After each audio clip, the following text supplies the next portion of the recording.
السلام علیکم ناظرین، علم و حکمت کے ساتھ زبیر احمد حاضر خدمت ہے۔ ناظرین، اس دنیا میں انسان کو آزمائش کے لیے بھیجا گیا ہے اور ہر وقت اس کا امتحان ہو رہا ہوتا ہے۔ اب ظاہر ہے جب آپ آزمائش سے گزر رہے ہوتے ہیں تو غلطیاں بھی ہوتی ہیں، لغزشیں بھی ہوتی ہیں، گناہ بھی سرزد ہوتے ہیں۔ ایسی صورتحال میں اللہ رب العزت نے توبہ کا ایک قانون دیا ہے کہ جب کوئی شخص کسی گناہ میں مبتلا ہو جائے تو فوراً پلٹ آئے اپنے رب کی طرف، اور اللہ تعالیٰ غفور الرحیم ہے۔ توبہ کا یہ کیا قانون ہے، توبہ میں اور استغفار میں فرق کیا ہے، آج ہم اس پہ گفتگو کریں گے۔ میرے ساتھ تشریف رکھتے ہیں جناب جاوید احمد غامدی صاحب۔ السلام علیکم جاوید صاحب۔ وعلیکم السلام۔ جاوید صاحب، سب سے پہلے ایک عام جو اصطلاح استعمال کی جاتی ہے توبہ اور استغفار، اور یہ ایک دوسرے کے مترادف کے طور پر استعمال کیے جاتے ہیں، کیا یہ مترادف ہیں، سیم ہیں چیزیں؟ یہ توبہ کا مطلب ہے لوٹنا، یعنی آپ نے ایک غلطی کا ارتکاب کیا ہے، مجھ سے ایک گناہ کا صدور ہوا ہے، میں اس کو چھوڑ کر صحیح راستے کی طرف آتا ہوں، تو اس کو توبہ کہا جاتا ہے۔ عربی زبان میں تابہ یتوب کا مطلب لوٹنے کا ہے۔ ٹھیک ہے۔ استغفار کا مطلب ٹرن لینا، جی آپ نے ایک کام کیا، آپ نے اس کو چھوڑ دیا، ٹھیک ہے، اصلاح کا فیصلہ کر لیا، ٹھیک ہے، اب وہ نہیں کریں گے۔ یعنی ایک آدمی بدکاری کرتا تھا، اس نے کہا کہ نہیں آج کے بعد میں بدکاری نہیں کروں گا۔ شراب پیتا تھا، اس نے کہا میں آج کے بعد شراب نہیں پیوں گا۔ جھوٹ بولتا تھا، اس نے کہا میں آج کے بعد جھوٹ نہیں۔ یہ توبہ ہے۔ یہ توبہ ہے، یعنی کسی گناہ کو، کسی غلطی کو چھوڑ دینے کا فیصلہ کر لینا، اس کو توبہ کہا جاتا ہے۔ استغفار کا مطلب ہے اللہ سے مغفرت چاہنا، اللہ سے بخشش کی دعا کرنا، اللہ سے بخشش مانگنا۔ استغفار کا مطلب یہ ہے، یہ ایک بالکل دوسری چیز ہے۔ عام طور پر یہ ایک ہی معنی میں بولی جاتی ہے۔ توبہ استغفار اس لیے کہا جاتا ہے کہ جس وقت آدمی کسی گناہ کو چھوڑنے کا فیصلہ کر لیتا ہے تو ایک دوسری چیز بھی ہے، اور وہ یہ کہ اس نے گناہ کیا تو تھا، کیا تھا تبھی چھوڑا، تو اب جو کچھ کیا ہے اس کے اوپر مغفرت چاہے گا، اللہ تعالیٰ سے بخشش کی دعا کرے گا، تو اس لیے یہ دونوں الفاظ بول لیے جاتے ہیں، لیکن دونوں میں فرق ہے۔ یعنی توبہ کا مطلب ہے رجوع کرنا، کسی چیز کو چھوڑ دینا، اس کو ترک کر دینا، اصلاح کی زندگی بسر کرنے کے لیے تیار ہو جانا، یہ توبہ ہے۔ اور پیچھے جو گناہ ہو چکا ہے اس پر اللہ سے مغفرت، عفو و درگزر کی درخواست کرنا، یہ استغفار ہے۔ اس کو ملا کے ہم کہہ دیتے ہیں توبہ و استغفار کریں، گویا دونوں باتیں کہہ رہے ہوتے ہیں کہ گناہ چھوڑ بھی دو اور اللہ سے جو کچھ کر چکے اس پر مغفرت بھی دو۔ عام حالات میں ہم جو کہتے ہیں توبہ توبہ توبہ، یہ جو کرتے ہیں یہ کیا کہاں سے نکل آیا؟ یہ نہیں، یہ تو دیکھیے ایسے ہی ہے، صرف یہ تو ایسے ہی ہے، اس کا کوئی تعلق دین سے یا دین کی ہدایات سے نہیں ہے۔ اور توبہ کا لفظ بولنا یہ توبہ نہیں ہے، یعنی توبہ کی حقیقت یہ ہے کہ آپ نے گناہ کو چھوڑنے کا فیصلہ کر لیا۔ آپ اگر یہ کہیں کہ میں نے توبہ کر لی اور اس کے معنی یہ لیں کہ میں نے توبہ کا لفظ بول دیا ہے، نہیں، توبہ کا لفظ بولنا مقصود نہیں ہے، اس گناہ کو چھوڑنے کا فیصلہ کرنا، اس کو قرآن مجید نے توبہ سے تعبیر کی۔ اللہ تعالیٰ اپنے آپ کو تواب جو کہتا ہے وہ کس حیثیت میں ہے؟ عربی زبان میں الفاظ اپنے فاعل کے لحاظ سے معنی تبدیل کر لیتے ہیں۔ جیسے مثال کے طور پر آپ اللہ تعالیٰ کے لیے شاکر کا لفظ استعمال کریں گے تو اس کا مطلب ہے کہ وہ جو آپ کے جذبہ شکر گزاری کو قبول کرتا ہے، اور جب بندے کے لیے کریں گے تو وہ جو شکریہ ادا کرتا ہے، شکر کرتا ہے، شکر گزار ہوتا ہے۔ اسی طرح جب آپ تائب کا لفظ بندے کے لیے اختیار کریں گے تو اس کا مطلب ہے لوٹنے والا، اللہ کے لیے استعمال کریں گے تو اس کا مطلب ہے وہ اپنی رحمت و بخشش کے ساتھ آپ کی طرف لوٹ رہا ہے، وہ آپ کی توبہ کو قبول کر رہا ہے۔ تو یہ الفاظ کے اسناد سے معنی میں فرق واقع ہو جاتا ہے۔ ٹھیک۔ اچھا جاوید صاحب، توبہ کا کوئی قانون بھی ہے، کوئی آداب یا کوئی قانون، کوئی رولز ریگولیشن بتائے ہیں قرآن مجید نے؟ یقیناً، یعنی یہ بات کہ جب آپ کسی گناہ پر متنبہ ہو جائیں تو آپ اس کو پہلے چھوڑنے کا فیصلہ کریں گے، پھر یہ کہ آئندہ کے لیے اپنی اصلاح کا فیصلہ کریں گے، اس لیے تابہ و اصلاح کے الفاظ آتے ہیں۔ آپ تجدید ایمان کریں گے، یعنی جب آدمی کوئی گناہ کرتا ہے تو حقیقت میں وہ ایمان سے خالی ہو جاتا ہے، اس لیے کہ ایمان کے ساتھ گناہ کا ارتکاب نہیں ہو سکتا۔ رسالت میں آپ صلی اللہ علیہ وسلم نے اسی لیے فرمایا نا کہ جب کوئی شخص بدکاری کا ارتکاب کرتا ہے تو اس وقت وہ مومن نہیں ہوتا، جب وہ چوری کرتا ہے تو اس وقت وہ مومن نہیں ہوتا۔ مومن ہوتا ہے نہیں ہوتا کا مطلب قانونی لحاظ سے نہیں ہے، قانونی لحاظ سے تو وہ مسلمان ہی شمار ہوگا، حقیقت ایمان سے محروم ہو چکا ہوتا ہے، کیونکہ جب تک ایمان کی حقیقت کا شعور ہے آپ اللہ کی بارگاہ میں کھڑے ہو کے گناہ تو نہیں کر سکتے۔ تو ایسا ہوتا ہے کہ ہماری کمزوری کی وجہ سے ایمان کی وہ حالت نہیں رہتی یا وہ کیفیت نہیں رہتی، تو اس میں ہم گناہ کا ارتکاب کر لیتے ہیں۔ جب گناہ کا ارتکاب ہو جائے تو پہلی چیز یہ ہے کہ گناہ کو چھوڑنے کا فیصلہ کیا جائے، آئندہ کے لیے اصلاح کا عزم کیا جائے، اپنے ایمان کی تجدید کی جائے۔ اور پھر یہ کام کب کیا جائے؟ فوراً کیا جائے. یعنی گناہ ہوا، گناہ کی ایک کیفیت ہوتی ہے جو انسان پر طاری ہو جاتی ہے. بالخصوص جنس سے متعلق جو گناہ ہیں ان میں تو ایسا ہی ہوتا ہے کہ انسان جذبات سے مغلوب ہو جاتا ہے. باقی گناہوں میں بھی یہی صورت ہوتی ہے، یعنی ایک پردہ پڑتا ہے اور اس میں آدمی کسی گناہ کا ارتکاب کر لیتا ہے. جب یہ کیفیت ختم ہوئی تو آپ نے فوراً توبہ کر لی. یعنی جیسے ہی شعور بیدار ہوا، غفلت ختم ہوئی، تو آپ بیدار ہو گئے اور آپ نے یہ کہا کہ نہیں، مجھے یہ گناہ نہیں کرنا، میں آئندہ نہیں کروں گا. یہ وہ چیز ہے جس کے اوپر اللہ تعالیٰ کہتے ہیں کہ میں نے اپنے اوپر لازم کر رکھا ہے کہ میں اس رجوع کو قبول کر لوں. لیکن یہ چیز اگر روٹین کی طرح ہو، جیسے ایک شخص نے گناہ کا ارتکاب کیا اور پھر وہ کیفیت ختم ہوئی، اس نے فوراً توبہ کر لی، پھر گناہ کا ارتکاب کیا، پھر توبہ کر لی، پھر کیا، پھر کر لی توبہ. نہیں، اس کا اصل سوال یہ ہے کہ جس وقت اس نے توبہ کی اس وقت یہ کہہ کے توبہ کی کہ میں پھر ابھی کروں گا یہ کام. اس وقت تو ایسا نہیں کہا اس نے. تو بس اصل بات یہ ہے کہ جو اس کی اس وقت کی کیفیت ہے، اللہ کا قانون تو اس سے متعلق ہوگا نا. انما التوبۃ علی اللہ للذین یعملون السوء بجہالہ ثم یتوبون من قریب.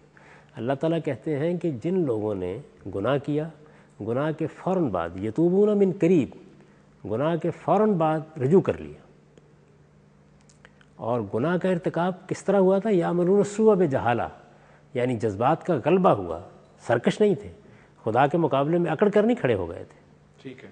بلکہ جس طرح انسان کے اوپر خواہشات، رغبات، جذبات کا غلبہ ہوتا ہے، اسی طرح کی ایک کیفیت پیدا ہوئی جس کو عربی زبان میں جہالت کہتے ہیں. یہ کیفیت پیدا ہوئی، گناہ کا ارتکاب ہو گیا، لوٹے، اور یتوبون من قریب، فوراً لوٹے. تو فرمایا کہ یہ میں نے لازم کر رکھا ہے کہ ان کی توبہ قبول کر لوں گا. وہ قبول کر لی اللہ تعالیٰ نے. اچھا، اگر سد ذریعہ کی نوعیت کا گناہ ہے، یعنی ایسا گناہ ہے کہ جس میں اصل چیز کا ارتکاب تو نہیں ہوا لیکن اس تک پہنچنے کے راستے میں جو چیزیں آتی ہیں ان میں سے کسی کا ارتکاب ہوگا، اس کو سد ذریعہ کے گناہ کہتے ہیں. قرآن مجید ان کے لیے سیئات کی تعبیر بھی اختیار کرتے ہیں. یعنی ایک تو کبائر ہے نا، مثال کے طور پر بدکاری ہے تو یہ کبیرہ گناہ ہے، اصلاً ممنوع ہے، لیکن اس کے سد ذریعہ بھی، اس کے سد ذریعہ میں بہت سی احکام ہیں ٹھیک ہے جو بتائے گئے ہیں. مثلا کسی خاتون کے ساتھ آپ خلوت میں نہ بیٹھیے، ٹھیک ہے، یہ ہے نا. ٹھیک ہے. اچھا، آپ کوشش کیجئے کہ آپ کو ایسا طریقہ اختیار نہ کریں کہ جس سے آپ جنسی جذبات کو بھڑکانے کا باعث بن رہے ہوں. اب یہ جتنی چیزیں ہیں جن سے جب روکا جائے گا تو یہ سد ذریعہ کے احکام ہوں گے. ان کے بارے میں اسی وجہ سے یہ کہا گیا ہے کہ جب اس طرح کے کسی گناہ کا ارتکاب ہوا اس کے بعد آپ نے کوئی نیکی کا کام کیا، نماز پڑھی، یا ایسے حدیث میں آتا ہے کہ اس طرح کے گناہ کا ارتکاب کیا آدمی نے، اس کے بعد اس نے اچھی طرح سے وضو کیا، 2 رکعت نماز پڑھی، اللہ معاف کر دیتا ہے. لیکن کبیرہ گناہوں کے بارے میں بھی یہی چیز ہے کہ اگر اس کا ارتکاب ہوا ہے اور آپ نے فیصلہ کر لیا ہے کہ آپ آئندہ نہیں کریں گے اور اپنی اصلاح کا بھی عزم کر لیا ہے اور ایمان کی تجدید بھی کر لی ہے تو اللہ لازماً معاف کر دیں. ٹھیک، ایک چھوٹا سا بریک لیتے ہیں اور بریک کے بعد گفتگو کنٹینیو کریں گے.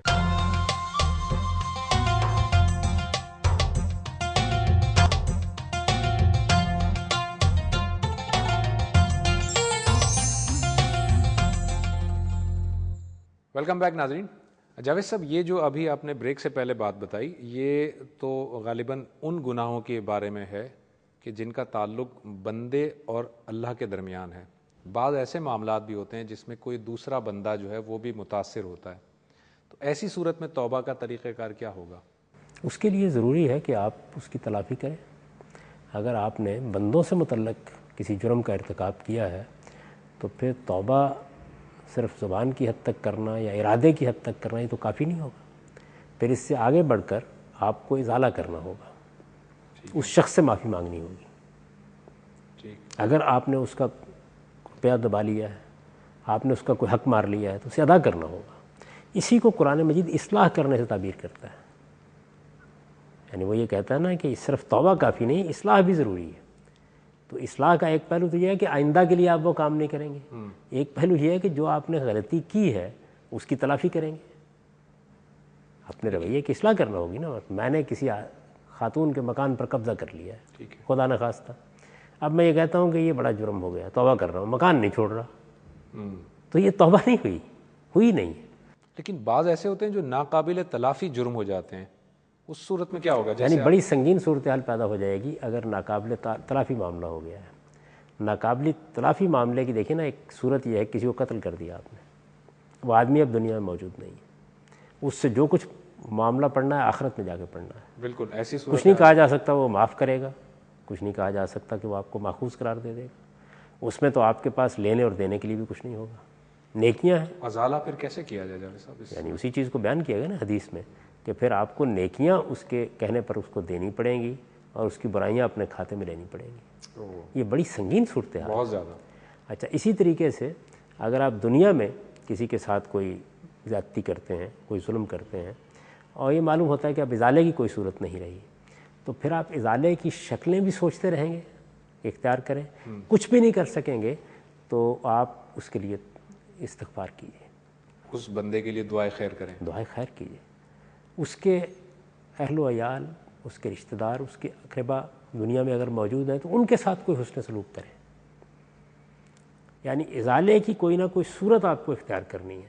اگر اس کا موقع بھی نہیں ملا تو پھر آخرت میں معاملہ اس شخص کے ساتھ پڑے گا ہر حال میں, اور وہاں میں نے آپ سے عرض کر دیا کہ آپ کے پاس لین دین کے لیے کچھ نہیں ہوگا. اسی وجہ سے ہم بہت متبع کرتے ہیں لوگوں کو کہ گناہوں کی جو دونوں نوعیتیں ہیں, ایک وہ جو خدا کی بارگاہ میں ہوتے ہیں, ایک وہ جو بندوں کے حقوق سے متعلق ہے. تو خدا کی بارگاہ میں ہونے والے گناہوں پر بھی آدمی کو کانپنا چاہیے, ڈرنا چاہیے, اس لیے کہ اس پروردگار کے حضور جانا ہے, اس کے سامنے پیش ہونا ہے. لیکن بندوں کے معاملے میں, یعنی وہ تو پھر رحیم و کریم ہے, بندوں کے معاملے میں آپ کیا توقع کر سکتے ہیں؟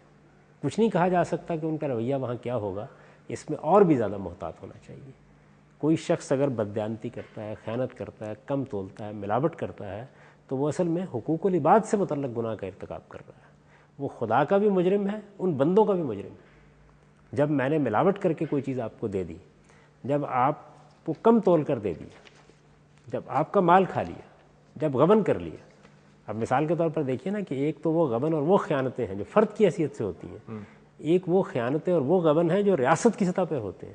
تو اس کا مطلب ہے آپ پوری قوم کے مجرم بن گئے. صحیح. آپ نے قومی خزانے میں غلط تصرف کیا ہے تو آپ پوری قوم کے لیے جواب دہ ہو گئے. پوری کی پوری قوم آپ کا مواخذہ کرنے کا حق رکھتی ہے قیامت کے دن کہ ہمارے اموال آپ کے پاس سے, ہماری امانتیں آپ کے پاس تھیں, آپ نے ان کے ساتھ کیا کیا ہے. تو اس وجہ سے حقوق العباد کا معاملہ بہت سخت ہے. اس میں آپ کو توبہ بھی کرنی ہے, گناہ کو چھوڑنا بھی ہے, پھر اس کی تلافی بھی کرنی ہے.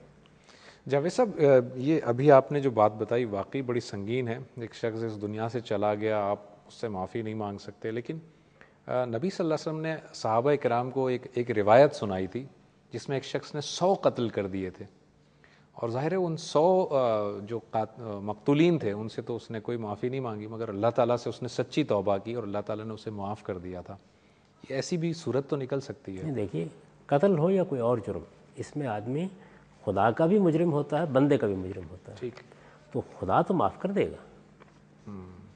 یعنی جو ذکر کیا گیا وہ خدا کی معافی کا ہے. ٹھیک ٹھیک ٹھیک. پروردگار نے معاف کر دیا. بندے کے ساتھ معافی کا معاملہ آپ کو بندے ہی سے طے کرنا ہے. بندے کی طرف سے خدا آپ کو معاف نہیں کرے گا. قتل کا جرم ایک ایسا جرم ہے جس میں آپ خدا کے بھی مجرم ہیں, معاشرے کے بھی مجرم ہیں, آپ مقتول کے بھی مجرم ہیں, اس کے اولیاء کے بھی مجرم ہیں. یہ معمولی جرم نہیں ہے. اسی لیے تو اس پر ابدی جہنم کی سزا سنائی گئی ہے. یہ ہماری بدقسمتی ہے کہ ہمارے معاشرے میں اس کو ایک آسان سی چیز سمجھ لیا گیا ہے. اور کتنی قتل و غارت گری ہو گئی ہے, عام ہو گئی ہے. لوگ اس کو بالکل بہت ہی بڑا لائٹ لے رہے ہیں. جاوید صاحب, ہماری سوسائٹی کے اندر قتل اتنا عام ہو گیا ہے کہ نہ مرنے والے کو پتہ ہے کہ کیوں میں مر رہا ہوں, نہ مارنے والے کو. یہ بالکل وہی صورتحال ہے جو ایک حدیث میں بیان ہوئی ہے کہ آخری زمانے میں حرج پیدا ہو جائے گا. تو صحابہ کرام نے پوچھا وہ کیا ہے, تو آپ نے فرمایا کہ اس طرح کا قتل کہ جس میں نہ مارنے والے کو پتہ ہے نہ مرنے والے کو پتہ ہے. ہم اس وقت اسی صورتحال سے دوچار ہیں. سب سے بڑھ کر جو چیز ارزاں ہو گئی ہے وہ انسان کا خون ہے. یعنی معمولی مذہبی اختلافات پر ہم ایک دوسرے کی جان لے رہے ہیں. ہمیں اس بات کا احساس ہی نہیں ہے کہ اس کائنات کے پروردگار کی اسکیم کے تحت یہ اس کی دی ہوئی آزادی ہے جس میں کوئی شیعہ ہے, کوئی سنی ہے, کوئی یہودی ہے, کوئی نصرانی ہے. یہ اللہ تعالیٰ نے قرآن مجید میں اپنے پیغمبر سے کہا کہ میں اگر چاہتا تو سب کو ایک نقطہ نظر پر لے آتا. میں نے ایسا نہیں کیا. یہاں ہدایت کو گمراہی سے الگ کر کے لوگوں تک پہنچانا آپ کی ذمہ داری ہے. تو دعوت, تبلیغ, ہدایت, لوگوں کے دلوں میں اترنا, ان کو اپنے قریب کرنا, یہ ذمہ داری تھی ہماری. اس کے بجائے ہم نے کیا کیا ہے, ہم ہر آدمی کے فرد قرارداد جرم مرتب کرتے ہیں, اپنی ہی عدالت سے فیصلہ سناتے ہیں, اپنے ہی محضر پر دستخط کرتے ہیں اور اس کے بعد اس کی گردن مار دیتے ہیں. تو یہ صورتحال جو ہے اس میں سوچنا چاہیے کہ قیامت کے دن یہ مقتولین جن کی جان لے لی گئی، جب یہ اپنے بدلے کے لیے کھڑے ہوں گے تو کیا ہوگا ہمارے ساتھ؟ یہ آسان معاملہ نہیں ہے، اس پر ابدی جہنم ہے۔ یعنی اگر آپ نے صحیح قتل کیا ہے، آپ یہی سوچ کے کر رہے ہوتے ہیں نا، تو یہ ثابت کرنا پڑے گا نا آپ کو وہاں پہ، یہ آسان کام ہے، یعنی آپ کو بتانا پڑے گا کہ آپ کیا کرنے کے لیے جسٹیفائی کرنا پڑے گا۔ ٹھیک، کیا جسٹیفیکیشن ہے آپ کے پاس؟ کوئی نہیں ہے۔ خدا کا کیا حکم ہے جس کے تحت آپ نے یہ کام کیا؟ کوئی بھی نہیں ہے۔ یعنی اگر فرض کر لیجئے کہ آپ 10 جرائم بھی کسی دوسرے آدمی کے بیان کر دیں تو آپ کو بتانا پڑے گا نا کہ ان جرائم پر اقدام کا حق آپ کو کس نے دیا تھا؟ صحیح بات ہے۔ خدا نے مذہبی اختلافات پر، شرک پر، کفر پر سزا دینے کا اختیار آپ کو نہیں دیا، اور جب آپ کو نہیں دیا تو پھر آپ سوچ لیں کہ آپ کو کیا جواب دینا ہے۔ اسی طریقے سے ہمارے یہاں ذاتی دشمنیاں ہو جاتی ہیں، ان پر لوگ جائیداد کے لیے، مال کے لیے، عورت کے لیے، معلوم نہیں کن کن چیزوں کے لیے، جن کو چند روزہ زندگی میں ختم ہو جانا ہے۔ اچھا جاوید صاحب، یہ بتائیے گا کہ توبہ کے لیے کوئی مطلب مہلت کب تک ہے؟ ایک چھوٹا سا بریک لیتے ہیں ناظرین، اور بریک کے بعد گفتگو کنٹینیو کرتے ہیں۔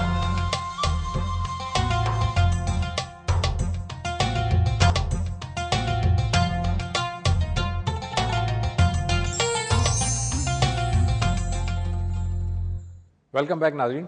بریک سے پہلے میں بات کر رہا تھا کہ مہلت کب تک ہوتی ہے؟ جاوید صاحب، توبہ کے لیے کوئی مہلت ہے، کوئی ٹائم ہے؟ آپ اپنی موت تک جب چاہیں کر سکتے ہیں، لیکن میں نے اصول کے طور پر عرض کر دیا کہ یتوبون من قریب، اگر فوراً آپ نے توبہ کر لی ہے، اصلاح کا ارادہ کر لیا ہے، تو پھر اللہ تعالیٰ نے یہ ذمہ داری اپنے اوپر لی ہے کہ وہ آپ کی توبہ قبول فرما لیں گے۔ تاخیر کی ہے تو کچھ نہیں کہا جا سکتا۔ اسی آیت میں یہ واضح کر دیا گیا ہے کہ اگر موت تک مؤخر کر دیا ہے تو پھر اللہ توبہ قبول نہیں کریں گے۔ یعنی سکرات موت طاری ہو گئے، معلوم ہوا کہ اب دنیا سے رخصت ہونا ہے، اس وقت آپ نے توبہ کا ورد کرنا شروع کر دیا، تو اب اللہ تعالیٰ نے یہ بات بتا دی ہے کہ میں یہ توبہ قبول نہیں کروں گا۔ اس کا مطلب یہ ہے کہ جو درمیان کا عرصہ ہے، یعنی یتوبون من قریب بھی نہیں ہوا، فوراً توبہ بھی نہیں کی، موت تک مؤخر بھی نہیں کیا، لیکن درمیان میں کسی وقت اللہ تعالیٰ نے توفیق دی اور رجوع کر لیا، تو اس میں خاموشی اختیار کر لی گئی ہے۔ ٹھیک ہے۔ یہ خاموشی امید بھی پیدا کرتی ہے، یہ خوف بھی پیدا کرتی ہے۔ اسی بیم و رجا کے مابین زندگی بسر کرنا، یہ بندہ مومن کا کام ہے۔ اچھا، کچھ روایات ہیں جاوید صاحب، ان کی ذرا وضاحت بھی کیجیے گا۔ جیسے مثال کے طور پر ایک روایت ہے کہ سارے انسان خطا کار ہیں اور بہترین خطا کار وہ ہیں جو توبہ کرنے والے ہیں۔ اس سے بظاہر یہ معلوم ہوتا ہے کہ یعنی انسان تو خطا کار ہی پیدا کیا گیا ہے، اس سے خطائیں ہوں گی ہی ہوں گی، لیکن بہترین وہ ہیں کہ جو، اور پھر دوسری ایک روایت یہ ملتی ہے کہ اگر کوئی شخص نہ کرتا، خطا نہ کرتا، تو اللہ تعالیٰ کو ایسی کوئی ضرورت نہیں تھی، فرشتے تھے۔ اس طرح کی کچھ الفاظ ہیں جو مجھے ایگزیکٹلی یاد نہیں ہے۔ بالکل الگ الگ محل ہے۔ دیکھیے، یہ بات کہ انسان خطا کار ہے، اس میں تو کوئی شبہ ہی نہیں ہے۔ انسان کی فطرت ہی ایسی بنائی گئی ہے کہ فَأَلْهَمَهَا فُجُورَهَا وَتَقْوَاهَا، اس کے اندر یہ دونوں چیزیں الہام کر دی گئی ہیں۔ اس کو خیر کا بھی شعور دیا گیا ہے، اس کو شر کا بھی شعور دیا گیا ہے۔ خیر و شر کا شعور اس بات کو لازم ٹھہراتا ہے کہ خیر کے داعیات بھی موجود ہیں، شر کے داعیات بھی موجود ہیں۔ اس کا بھی امکان ہے کہ ایک نوعیت کے داعیات کا غلبہ ہو جائے، وہ شر کے بھی ہو سکتے ہیں۔ پھر یہ کہ جب نفس انسانی یہ فیصلہ کر لیتا ہے تو شیاطین بھی آ جاتے ہیں، وہ بھی دل میں وسوسے ڈالتے ہیں۔ ایک نوبت ایسی بھی آ جاتی ہے کہ جس کو قرآن بیان کرتا ہے کہ نقیض لہو شیطانا فہو لہو قرین، یعنی شیطان مسلط ہو جاتا ہے جب انسان خدا کی یاد سے آخری درجے میں غافل ہو جائے۔ تو یہ جتنے معاملات بھی ہو رہے ہوتے ہیں، یہ سارے کے سارے یہ بتاتے ہیں کہ انسان غلطی کرے گا، اس سے غلطی ہو سکتی ہے۔ یہی چیز ہے جس کا ظہور اس موقع پر ہوا جب آدم و حوا کو رکھا گیا۔ غلطی تو ہو گئی، غلطی کریں گے، اصل چیز کیا ہے؟ کیا غلطی کر کے خدا کے مقابلے میں سرکش ہو گئے، جیسا کہ ابلیس ہوا، اکڑ بیٹھے جیسے کہ ابلیس ہوا؟ تو یہ قصہ اسی لیے سنایا گیا ہے کہ یہ بتایا جا سکے کہ انسان کے اندر جس طرح یہ داعیہ موجود ہے کہ وہ غلطی کرے گا، اسی طرح یہ صلاحیت بھی اس کو دی گئی ہے کہ غلطی کے بعد اس کیفیت سے نکلے، اس جہالت سے بلند ہو، یہ سمجھے کہ میں کیا کر بیٹھا ہوں، اور اپنے رب کی طرف رجوع کرے۔ اور یہ پروردگار کی طرف رجوع کرنا، یہی انسان کا حسن ہے۔ انسان اگر انسان قرار پایا ہے تو اسی بنیاد پر قرار پایا ہے۔ تو یہ بات قرآن سے بھی معلوم ہوتی ہے، اسی کو رسالت میں آپ صلی اللہ علیہ وسلم نے بیان کیا ہوگا، اور ظاہر ہے کہ راوی حضرات اس کو اپنے الفاظ میں ایک تعبیر دے دیتے ہیں۔ یہ روایت بالمعنی ہی ہوتی ہے، یہ ضروری نہیں ہوتا کہ وہ رسالت میں آپ صلی اللہ علیہ وسلم کے الفاظ ہوں، بین ہی آپ کے الفاظ روایت نہیں کیے جاتے۔ بہت کم روایات ہیں جس میں ایسا ہوا ہے راوی نے ایک بات سمجھی ہے اور اس کو بیان کر دیا ہے۔ رہ گئی وہ دوسری بات جو آپ نے پوچھی کہ کسی انسان نے اگر غلطی کرنی ہے، یعنی اس کو اسی راستے پر جانا ہے، تو ایک وقت ایسا آ جاتا ہے کہ جس کے بعد اس کے لیے رجوع کے مواقع ختم ہو جاتے ہیں۔ یہی معاملہ اس دوسری بات کا ہے، یعنی اس میں جس حقیقت کو سمجھایا گیا ہے وہ یہ ہے کہ انسان چونکہ غلطی کرتا ہے، یہ چیز اس کی سرشت میں موجود ہے، اور جب وہ غلطی کرتا ہے تو اپنے پروردگار کی طرف رجوع بھی کرتا ہے۔ یہ رجوع خود یہ بتاتا ہے کہ کس طرح اس نے اپنے آپ کو اپنے مالک کے سامنے ڈال دیا ہے۔ اللہ تعالیٰ یہ نہیں چاہتا تھا کہ غلطی کرنے والے لوگ ہی نہ ہوں۔ اگر ایسا ہوتا، جس طرح کہ قرآن مجید میں جگہ جگہ یہ بتایا گیا ہے کہ میں چاہتا تو ایسی مخلوق پیدا کر دیتا جو ایک ہی راستے پر رہتی، جس کو کوئی اختلاف نہ ہوتا، جو ہدایت پر ہوتی، یہ میرے لیے آج بھی ممکن ہے۔ لیکن جب میں نے ایک ایسی مخلوق بنائی ہے جس میں دونوں طرح کے داعیات رکھے ہیں، تو اب مطلوب کیا ہے وہ بیان کیا گیا ہے۔ مطلوب یہ ہے کہ غلطی ہو جائے تو رجوع کریں آپ اپنے پروردگار کی طرف۔ یہ چیز ہے جس کو مختلف اسالیب میں نبی صلی اللہ علیہ وسلم نے سمجھایا ہے۔ اور یہاں پہ میں وہی بات آپ کی خدمت میں عرض کروں گا کہ روایت میں جو الفاظ ہوتے ہیں اس میں راوی حضرات ایک تعبیر دیتے ہیں، یعنی جو بات بیان کی گئی ہوتی ہے۔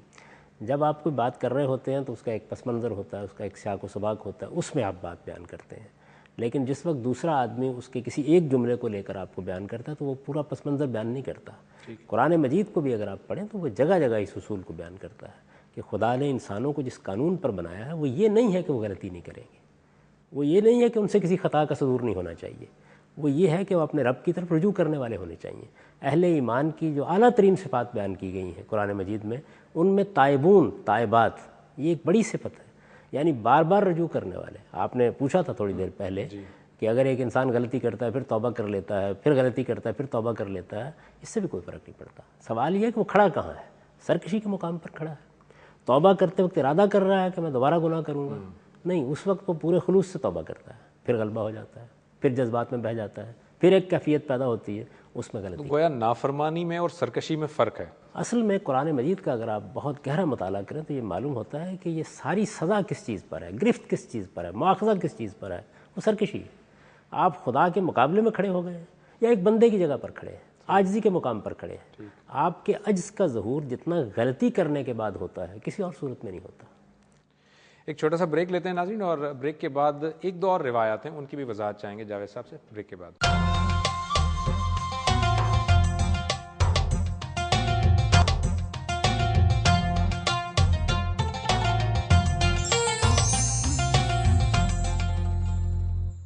ویلکم بیک ناظرین۔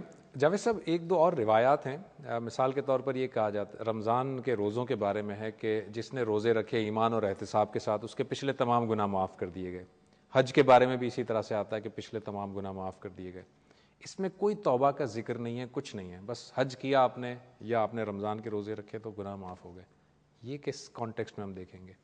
یہ بات یہ ہے کہ جب آدمی اخلاص کے ساتھ عبادت کے لیے جاتا ہے تو کیوں جائے گا؟ اصل میں عبادت کی طرف رجوع بجائے خود توبہ ہے۔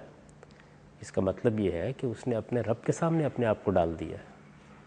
آپ نے اگر حج کیا ہے، عمرے کے لیے گئے ہیں اور واقعی شعور کے ساتھ گئے ہیں تو یہ کیسے ممکن ہے کہ آپ کے اندر توبہ کے داعیات نہ ہوں؟ یعنی آدمی نے رخت سفر باندھا، ایک لمبا سفر کرنے کے لیے تیار ہوا، مال خرچ کیا، مشقت اٹھائی، کس لیے جا رہا ہے؟ اسی لیے تو جائے گا کہ وہ اپنے گناہوں کی معافی مانگ لے۔ تو عبادت کا خاص طور پر جب ذکر کیا ہے، عبادت اصل میں دعا ہے، اصل میں استغفار ہے۔ نماز کیا ہے؟ یہی تو ہے، ہم اللہ کی حمد و ثنا کرتے ہیں، پھر اس سے صراط مستقیم کی ہدایت مانگتے ہیں، پھر اس کے بعد دعا کے لیے، مناجات کے لیے۔ تو دعا، مناجات، یہ عبادت کی حقیقت ہے۔ اسی وجہ سے فرمایا نا کہ دعا مخ العبادہ۔ تو دعا میں سب سے بڑی دعا یہی ہوگی کہ آدمی اپنے گناہوں کی معافی مانگے۔ تو یہ چیز مضمر مان کر یہ بشارتیں دی گئی ہیں جتنی بھی ہیں۔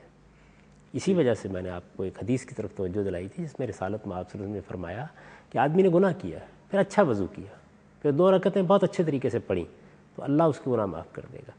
اس میں البتہ وہ شرائط موجود ہوتی ہیں جو قرآن مجید سے ہم پر واضح ہیں، جس کی طرف میں توجہ دلائی کہ یہ وہ گناہ ہیں جن کا تعلق سیئات سے ہے، یعنی ایسے گناہ جن کے لیے باقاعدہ توبہ کرنا، باقاعدہ اصلاح کرنا، باقاعدہ تلافی کرنا، باقاعدہ حق ادا کرنا لازم ہے، وہ اسی صورت میں معاف ہوں گے۔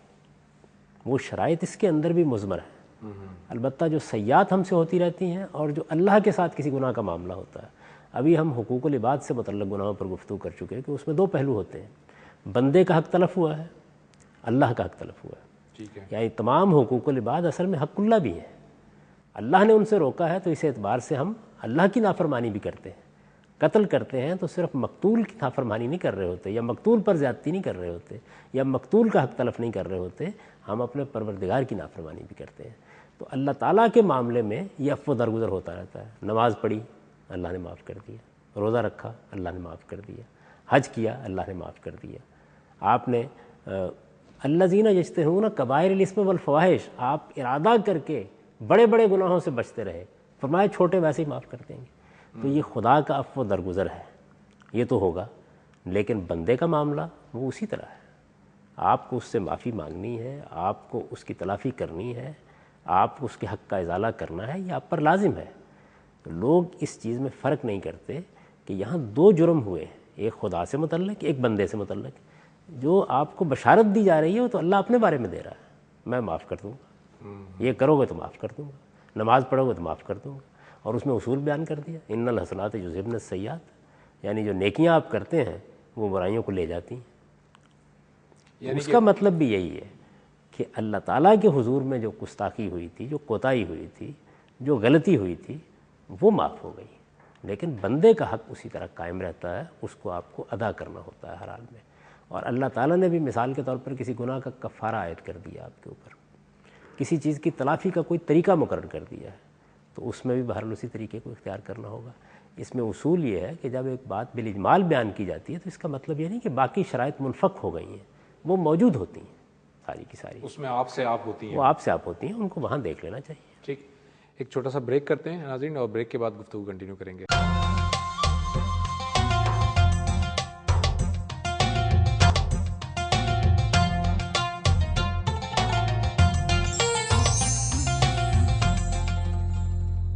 ویلکم بیک ناظرین.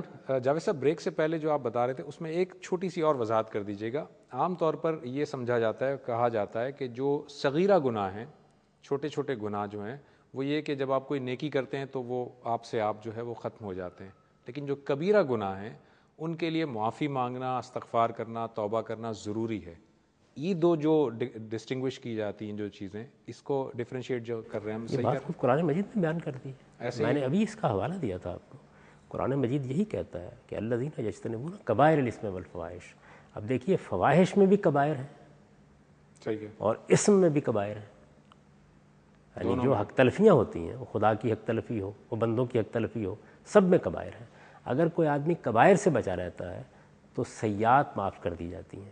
سیئات کیا ہیں؟ یہ اصل میں سد ذریعہ کی خلاف ورزی کے گناہ ہوتے ہیں. اس اصطلاح کی ہم اس سے پہلے وضاحت کر چکے ہیں. یعنی ایک چیز اصلاً ممنوع ہے, اور کچھ ایسی چیزیں ہیں جو اس طرف لے جانے کا باعث بن سکتی ہیں, ان سے روکا گیا ہے. اس کو سد ذریعہ کہا جاتا ہے. سد ذریعہ میں جن چیزوں سے روکا جاتا ہے وہ اصلاً مطلوب نہیں ہوتی, لیکن بہرحال اللہ نے روکا ہے. مثلاً یہ جو خواتین کو احکام دیے گئے سورہ نور میں, یہ سد ذریعہ کے احکام ہیں. نبی صلی اللہ علیہ وسلم نے فرمایا کہ کسی عورت کے ساتھ خلوت میں نہ بیٹھو, یہ سد ذریعہ کا حکم ہے. اس طرح کی جتنی چیزیں بھی رسالت میں آپ صلی اللہ علیہ وسلم نے فرمائی ہے, اللہ تعالیٰ نے قرآن مجید میں واضح کی ہیں, وہ سب کی سب سیئات ہیں اور ان کی معافی ہو جاتی ہے. لیکن کبیرہ گناہ, ان کے لیے حدود ہیں, شرائط ہیں, ان کو آپ کو پورا کرنا ہوتا ہے. ٹھیک ہے. اچھا, یہ میں جاننا چاہوں گا کہ جب کوئی بندہ توبہ کرتا ہے یا استغفار کرتا ہے, کیا یہ تعین ہو سکتا ہے کہ اس کی توبہ یا اس کا استغفار قبول ہو گیا ہے؟ اس کی کوئی ایسی چیزیں, کوئی سمٹم ہیں, کوئی آثار ہیں جو پتہ چل جائیں؟ یہ بات یہ ہے کہ یہ آثار کی طلب ہی نہیں ہونی چاہیے. جب ہم نے گناہ کا ارتکاب کر لیا ہے تو پھر پوری کی پوری زندگی اس کے پچھتاوے میں گزرنی چاہیے, اور اس احساس کے ساتھ گزرنی چاہیے کہ میرا رب مجھے معاف کرے گا, لیکن وہ مواخذہ کر سکتا ہے. یہ جو بیم و رجا کے مابین کی زندگی ہے, یہی بندہ مومن کی زندگی ہے. زیادہ سے زیادہ آپ یہ بات کہہ سکتے ہیں کہ جب آدمی کسی گناہ کا ارتکاب کرنے کے بعد اصلاح کر لیتا ہے, ایک پاکیزہ زندگی اختیار کر لیتا ہے, ایک لمبا عرصہ اس میں گزار دیتا ہے, نفس اور شیطان دونوں کی ترغیبات کا مقابلہ کرتا رہتا ہے, تو ایک اطمینان قلب کی کیفیت اس کو حاصل ہو جاتی ہے.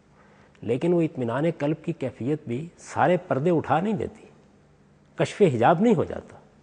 یعنی آپ زیادہ سے زیادہ یہ کہہ سکتے ہیں کہ اس جانب رجحان ہوتا ہے کہ نہیں میرے مالک نے مجھے معاف کر دیا، میرے پروردگار نے میری عاجزی قبول کر لی ہے، میرے رجوع کو اس نے لے لیا ہے، یہ تو ہو جاتا ہے، اس میں کوئی شک نہیں ہے۔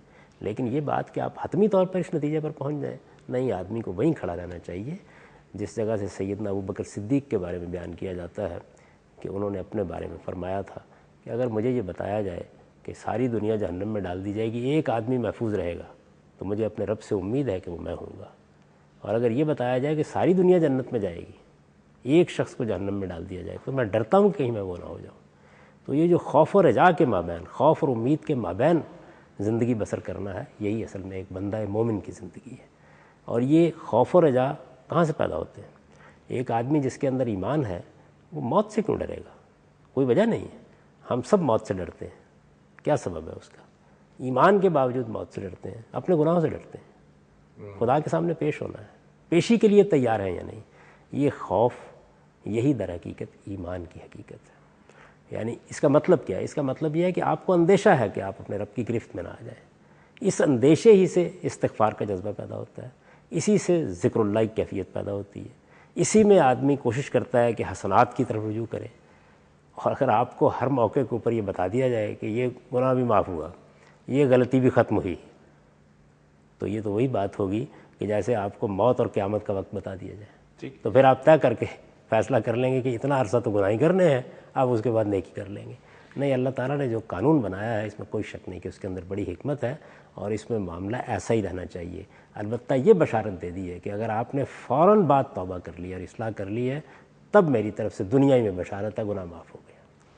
جاوید صاحب، ایک اور اہم جو سوال ہے آخر میں، لاسٹ ہمارے پاس کچھ منٹس ہیں، لیکن بہت امپورٹنٹ کویشچن یہ ہے کہ ایک مذہب یہ بھی ہے کہ جو کہتا ہے کہ جی ہمارے پیغمبر نے اپنی جان دے دی اور پوری قوم کی طرف سے کفارہ ہو گیا، اب ہم آزاد ہیں جس طرح سے چاہیں۔ کچھ اس سے ملتا جلتا ہمارے ہاں بھی اس طرح کے موجود ہیں چیزیں کہ جی فلاں بزرگ جو ہے میں اس کا مرید ہوں، فلاں پیر ہے اس کا میں مرید ہوں، تو مجھے کوئی مسئلہ نہیں ہے، میں اس کے ذریعے سے چلا جاؤں گا جنت میں۔ اس پہ ذرا سے وضاحت کریں۔ نہیں، ان دو باتوں میں فرق ہے۔ پہلی بات ذرا فلسفے کی بات ہے، اور دوسری ایک عامیانہ چیز ہے۔ پہلی چیز یہاں سے پیدا ہوئی ہے کہ آدم نے ایک غلطی کی تھی، تو یہ فلسفیانہ تصور پیدا ہوا کہ اب جب آدم نے غلطی کر دی، ہمارے ابوالآبا نے غلطی کر دی، تو گناہ لے کے انسان پیدا ہوا ہے، گناہ اس کی سرشت میں داخل ہے، گناہ اس کے وجود کا حصہ ہے، اور اس گناہ سے نکلنے کی کوئی صورت نہیں ہے۔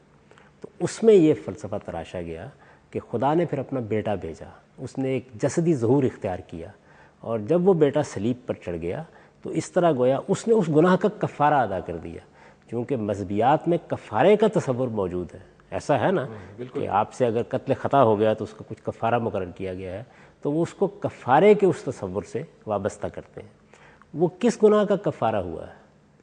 وہ اصل میں اس ازلی گناہ کا کفارہ ہوا ہے۔ جو گناہ اب ہوتے ہیں ان کے لیے وہاں بھی توبہ و استغفاری کا طریقہ اختیار کیا جاتا ہے۔ اس گناہ کو فلسفیانہ بنیاد سے ہٹانے کے لیے یہ ساری چیز وجود میں آئی ہے۔ اب ہمارے پاس اس کا وقت نہیں ہے، میں آپ سے عرض کرتا کہ رومی اور یونانی فلسفے میں وہ کیا مقدمات تھے جس کی وجہ سے یہ عقیدہ اختیار کرنا پڑا سینٹ پال کو اور اس کے بعد اس کے متبعین کو، یہ ایک الگ چیز ہے۔ وہ چیز شفاعت کے عقیدے سے پیدا ہوئی ہے، یعنی اس کی بنیاد اصل میں یہ ہے کہ اللہ تعالیٰ نے، اس میں تو کوئی شک نہیں کہ دنیا بنا دی ہے، اس میں بھی کوئی شک نہیں کہ انسان یہاں بھیج دیے ہیں، لیکن انسان گناہ کرتا ہے، خطائیں کرتا ہے، غلطیاں کرتا ہے، تو اب اس کے بعد کیا کرنا چاہیے؟ یعنی وہ غلطیوں سے بچ تو نہیں سکتا۔ تو ایک طریقہ تو وہ ہے نا جو قرآن مجید سے ہم نے سمجھا کہ اس کو رجوع کرنا ہے، اس کو خدا کو ماننا ہے، اس نے اپنے ایمان کی تجدید کرنی ہے، اس نے تلافی کرنی ہے۔ ایک دوسرا طریقہ یہ ہے کہ خدا کے کچھ چہیتے ہیں، اس کے کچھ محبوب ہیں، اگر آپ ان کا دامن پکڑ لیں اور ان کے سامنے آپ عرض نیاز پیش کرتے رہیں، تو وہ اگر آپ کو اپنے تعلق میں قبول کر لیں گے تو پھر وہ سفارش کر کے آپ کو بچا لیں گے۔ یہ ایک دوسری چیز ہے۔ Thank you very much Javed صاحب، آپ کا بہت شکریہ، آپ نے وقت نکالا۔ ناظرین، ہمارے پاس وقت کی کمی ہے جس کی وجہ سے پروگرام ہمیں یہاں پہ ختم کرنا پڑ رہا ہے۔ اس کے کچھ اور بھی سوالات ہیں، ضمنی سوالات ہیں، جو ہم انشاءاللہ کسی اور پروگرام میں لے کے چلیں گے آگے۔ اگلے پروگرام تک کے لیے زبیر احمد کو اجازت دیجیے۔ اللہ حافظ۔